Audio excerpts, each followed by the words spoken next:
Hello, this is Brian Terrell from Brian Terrell Lending Company.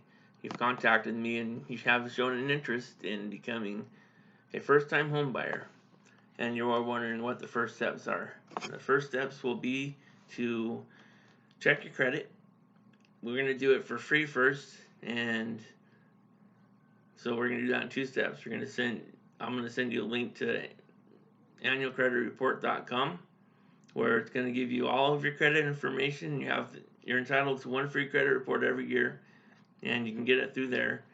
And then the next step, when I'm going to send you a link to the Experian Boost. Experian is one of the three credit bureaus that we pull credit reports from. And so what we're going to do is we're going to send you the link to Experian Boost. It's going to run some scenarios that might be able to boost your credit score up on the Experian side.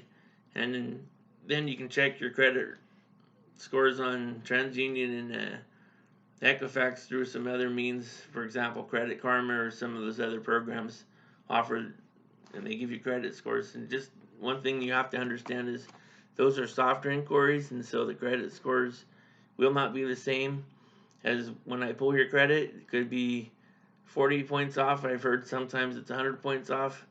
But what they do is they give you a good idea of what your credit information is, and for most of the people, it's giving you a good hindsight of what your credit score might be. So it's not a bad idea to look at that first instead of pulling your credit and finding out that you've got some credit information that needs to be taken care of. And because a hard inquiry is going to take points off your credit report, so that's why it's better. The freecreditreport.com doesn't take points off your credit report, and neither does Experian Boost or Credit Karma. So you're looking at those soft inquiries and get an idea where your credit is at. And then once we have a good idea where your credit's at, we can do the hard inquiry with the loan application.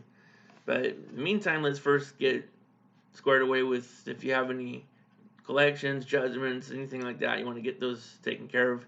Anything on your credit report that's fishy, anything where you think you might be suspect of identity theft, it's better to take care of that before you send a loan application in and find out later, because that's just going to slow everything down. So I'm going to send you a link to freecreditreport.com and Experian Boost, and that's going to help you get started with that, and that'll be our first step.